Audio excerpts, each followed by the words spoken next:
అందరికీ నమస్కారం మాస్టర్స్. సమస్త గురుమండలిలో ఉన్న సమస్త గురువులందరికీ ఆత్మ ప్రణామాలు. సద్గురు తపస్వి మహారాజ్ జీవిత చరిత్రలో 13వ అధ్యాయం గండం గడిచింది మండేలై చేరుకోవడం. రంగున్లోని పుంగుచౌ నుంచి బయలుదేరి విష్ణుదాసు తిరిగి తన ప్రయాణాన్ని ప్రారంభించాడు. ఆశ్రమవాసులు సూచించిన మార్గాన్ని అనుసరించి కొన్ని రోజులు నడవగా దారిలో ఆయనకు ఒక గుహ కనిపించింది. గుహలో కొంతకాలం విశ్రాంతి తీసుకున్నాడు. గుహకు దగ్గరలో ఒక పెద్ద నారింజ తోట ఉంది. తోటలోని ప్రతి చెట్టుకు గుత్తులు గుత్తులుగా పండ్లున్నాయి. వాటిని చూసి ఆశ్చర్యపోయాడు విష్ణుదాసు. తోటలో పనిచేసిన కూలీలు అక్కడ ఒక సిద్ధపురుషుడు ఉండేవాడని, కానీ ఆయన కంటికి కనిపించడని, తోట అంతా సారవంతంగా ఉండి పండ్లు ఎక్కువగా కాయడానికి ఆ మహానుభావుడే ఉనికియే కారణమని చెప్పారు. ఆ మహానుభావుణ్ణి ఎలాగైనా దర్శించుకోవాలని చాలా ప్రయత్నించాడు విష్ణుదాసు. కానీ అది సాధ్యపడలేదు. కొన్ని రోజులు గడిచాక గుహను విడిచి తన యాత్రను కొనసాగించాడు. కొండ మొదట్లో ఉన్న దట్టమైన అడవిలో చిక్కుకొని దారి తప్పిపోయేవాడు. ఆ అడవిలో మనుషులు తినే పులి ఒకటి తిరుగుతుంది. మనిషి మాంసం రుచి మరిగిన పులి ప్రవర్తన అరణ్యంలో సంచరించిన మిగిలిన పురుల కంటే భిన్నంగా ఉంటుంది. అది సాధారణంగా గ్రామాలకు, గోడెలకు సమీపంలో విహరిస్తూ పోచి ఉన్న తిరుగుతూ అదును చూసి నిమిషాన్ని పైకి ఉరుకుతుంది. ఆ పులి విష్ణుదాసును చూసింది. సమయం చూసి ఆయన పైకి ఉరకడానికి ఆయనను అనుసరించడం మొదలుపెట్టింది. అదృష్టవశాత్తు ఇద్దరు పిల్లలు అది గమనించి, మహాత్మా జాగ్రత్త, మిమ్మల్ని ఒక పులి వెంబడిస్తుంది. మీరు వెంటనే మా పాకలోకి వచ్చేయండి అని బిగ్గరగా కేకలు పెట్టారు.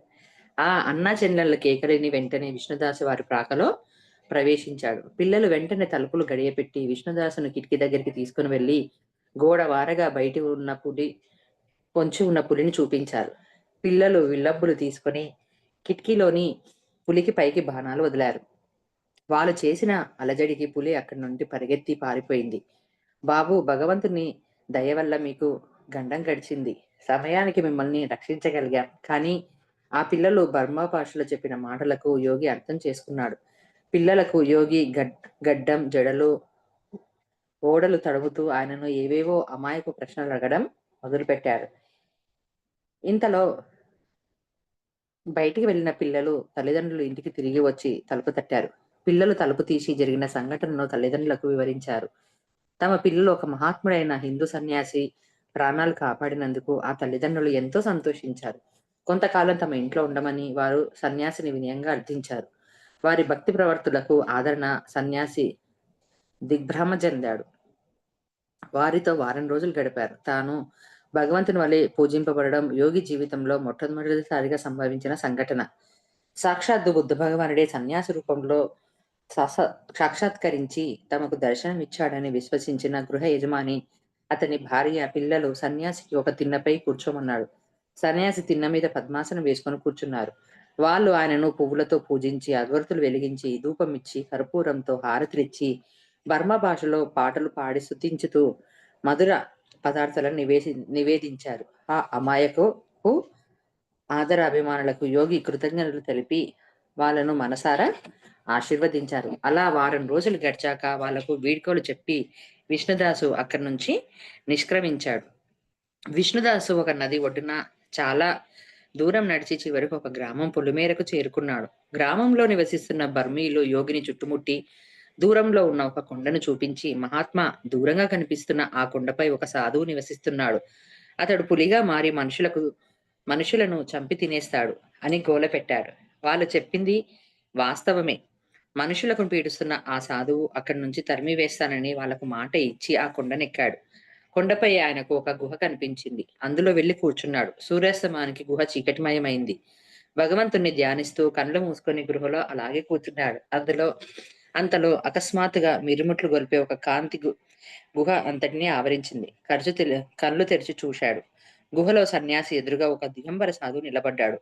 సాధువు నేత్రాలు విద్యుత్ దీపాల వలె మెరిసిపోతున్నాయి. ఆయనకు పెద్ద గడ్డం ఉంది. సాధువు సన్యాసిని నవ్వుతూ పలకరించి, మహాత్మా, నువ్వు ఒక పంజాబీ సాధువు అవునా? నువ్వు చాలా దూరం నుండి ఇక్కడికి వచ్చావు. ఇంతవరకు ఎవ్వరు ఇక్కడికి రావడానికి సాహసించలేదు. నీకు నా స్వాగతం అని చెప్పి ఒక పులి చర్మాన్ని తెచ్చి నేలపై పరిచి దాని మీద కూర్చోమన్నాడు. విష్ణుదాసు దానిపై కూర్చున్నాడు. ఆ అసాధారణ సాధువు కొన్ని అరటిపండ్లు తెచ్చి అతిథిగా వచ్చిన విష్ణుదాసుకు ముందుంచారు. వాళ్ళిద్దరూ అరటిపండ్లు తిన్నాక పొగాకు నింపిన 2 చిల్లుంగొట్టాలు తెచ్చి ఒకటి విష్ణుదాసు ముందుంచి రెండవ దాన్ని తాను ముట్టించి పొగ పీల్చాడు. విష్ణుదాసు తాను పొగ పీల్చనని చెప్పి గ్రామస్తులు తనకు తెలియచేసిన కథను వివరించి, "స్వామీ వారు చెప్పింది వాస్తవమేనా?" అని అడిగాడు. సాధువు చిరునవ్వు నవ్వి, "మహాత్మా, గ్రామస్తులు మీకు చెప్పిందంతా వాస్తవం కాదు. నేను మనుషులను చంపి తినే నీచుడిని కాను. నేను కూడా మీలాగా ఒక హిందూ సన్యాసిని. నేను భారతదేశమంతా తిరిగాను. చివరకు ఇక్కడ చేరుకొని ఈ గుహలో నివాసం ఏర్పరచుకున్నాను. నాకు ఇది అన్ని విధాలా అనుకూలంగా ఉంది. బర్మా దేశీయులు దిగంబర సాధువులంటే గిట్టదు. కానీ నేను ఎప్పుడూ నగ్నంగానే ఉంటాను. ఆ బర్మీలు ఇక్కడికి వచ్చి నన్ను ఇబ్బంది పెట్టకుండా ఉండడానికి, నా దగ్గరికి రాకుండా ఉండడానికి నేను అప్పుడప్పుడు పులిగా మారుతూ ఉంటాను. అది చూసి వాళ్ళు భయపడి పారిపోతారు. నేను ఎక్కువ కాలం సుదీర్ఘ సమాధిలోనే గడుపుతాను. బర్మా ప్రజలు నా దగ్గరికి రాకపోవడం వల్ల ఏ ఆటంకం లేదు. నా ధ్యానం సాఫీగా జరుగుతుంది" అని సమాధానం చెప్పాడు. సాధువు కోరికపై ఆయనకు పూజ్య అతిథిగా కొద్ది రోజుల పాటు ఆ గుహలో గడిపాడు విష్ణుదాసు. గుహలో తమ అభిమా అభిమతానుసారంగా వారు సమాధిలో నిమగ్నమయ్యేవారు. కొన్ని రోజులు గడిచాక సాధువు దగ్గర సెలవు తీసుకొని విష్ణుదాసు మండేల నగరం వైపు ప్రయాణం సాగించాడు. ఐరావతి నదీ తీరాన చాలా దూరం నడిచి కాండా నది, ఐరావతి నది కలిసే చోట చేరుకున్నాడు. అక్కడికి చేరాక ఏదో ఒక అనువైన గుహను ఎంచుకొని అందులో కొంతకాలం తపస్సు చేసుకోవాలన్న సంకల్పం కలిగింది ఆయనకు. అనుకూలమైన గుహ కోసం అన్వేషిస్తూ ఉండగా ఆయనకు ఒక అద్భుతమైన గుహ కనిపించింది. ఆ పర్వత గర్భంలో ఒక గుహలో నుంచి మరొక గుహకు అలా 21 గుహలు దాటగా చివరికి గుహలో ఆయనకు ధ్యాన సమాధిలో ఉన్న ఒక మహాత్ముడు కనిపించాడు. ఆయన తలపై వెంట్రుకలున్న ఒక ఎలుగుబంటి తలను తగిలించుకున్నాడు. చేతిలో జపమాల ఉంది. గాఢ సమాధిలో ఉండడం వల్ల ఆయన చేతిలో ఉన్న జపమాల తిప్పడం లేదు. క్రూర మృగాలు ఆయన సమాధి భంగపరచకుండా ఉండడానికి బహుశా ఆయన ఎలుగుబంటి తలను తగిలించుకున్నాడని భావించాడు విష్ణుదాసు.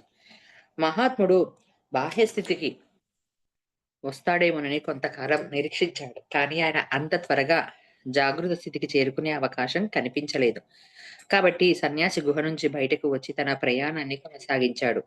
తపస్సు చేసుకోవడానికి అనువైన గుహను వెతుకుతూ ప్రయాణం సాగిస్తున్నాడు విష్ణుదాసు. అలా గుహ అన్వేషణలో ఆయన ఐరావతి నది ఒడ్డున ఉన్న ఒక కొండనెక్కాడు.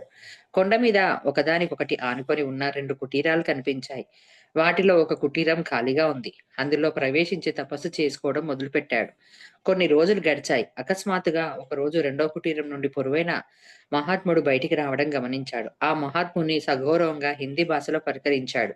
ఆ మహాత్ముడు హిందీలో జవాబు చెప్పాడు. ఆయన పేరు జగన్నాథ దాసు. జగన్నాథ దాసు తపస్సు కోసం ఒరిస్సా నుండి బర్మా అడవులకు వచ్చాడు.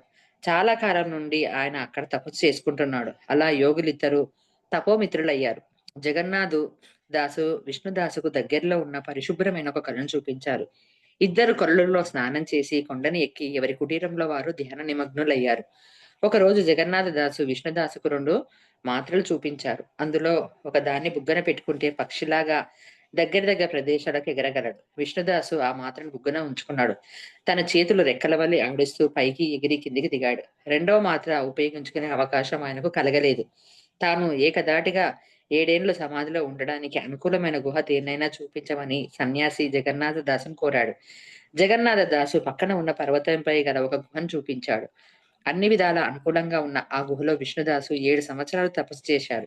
ఎక్కువ కాలం తపోసమాధిలో గడుపుతూ 5 రోజులకొకసారి కాస్త ఆహారం వండుకొని తినేవాడు. ఆ గుహలో నివసిస్తున్నప్పుడు విష్ణుదాసుకు సాధు సాంగత్యాన్ని అపేక్షించే సత్చింతన గల ఒక బర్మా రైతు పరిచయం ఏర్పడింది. రైతు సన్యాసికి సేవ చేయాలనుకున్నాడు. 15 రోజులకొకసారి బియ్యం, పప్పు తెచ్చిపెడతానని చెప్పాడు. అలా సన్యాసి అవసరాలు తీరుస్తూ వచ్చాడు. ఒకసారి యథాప్రకారం బియ్యం, పప్పు తీసుకొనొచ్చాడు. అప్పుడు సన్యాసి 3 నెలలకొక్కసారి ఆ సరుకులు తెచ్చిపెడితే చాలని రైతుకు చెప్పాడు. అదేమిటని రైతు అడిగాడు. అప్పుడు సన్యాసి, "నేను 4, 5 రోజులకొకసారి పిడికెడు బియ్యం, కొద్దిగా పప్పు వండుకొని తింటాను. నేను ఎక్కువ తినను. మితంగా భోజనం చేస్తానని చెప్పాడు. అలా 5 రోజులకొకసారి వండుకొని తింటూ సుదూర బర్మా దేశంలో 7 సంవత్సరాలు తపస్సు చేసిన విష్ణుదాస్ అలా తపస్సు చేసుకుంటున్న కాలంలో ఒక అద్భుతమైన సంఘటన జరిగింది. విష్ణుదాసు నివసిస్తున్న గృహలోనే ఆయన తపస్సు ఆటంకపరచకుండా ఒక చిరుతపులి ఉంటూ వచ్చింది. సన్యాసి కొలంలో స్నానానికి వెళ్తే పెంపుడు కుక్కలాగా చిరుత కూడా ఆయనను అనుసరించేది. ఒక్కసారి ఆయన కమండలాన్ని నోట్లో ఉంచుకొని, ఒక్క చుక్క నీరు కింద పడకుండా జాగ్రత్తగా తీసుకొనొచ్చి గుహలో నేలపై ఉంచేది. 7 సంవత్సరాల తపస్సు అనంతరం అసలు రహస్యాన్ని కనుగొన్నాడు. ఇన్ని సంవత్సరాలు చింతకుర్తి రూపంలో జగన్నాథే దాసే తనకు సేవ చేశాడని తెలుసుకున్నాడు.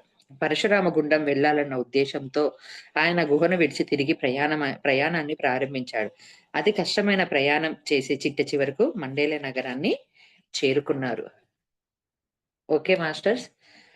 రేపు 14వ అధ్యాయము కారాగార విమోచనం, గురునానక్ దర్శనం గురించి తెలుసుకుందాం. Thank you masters.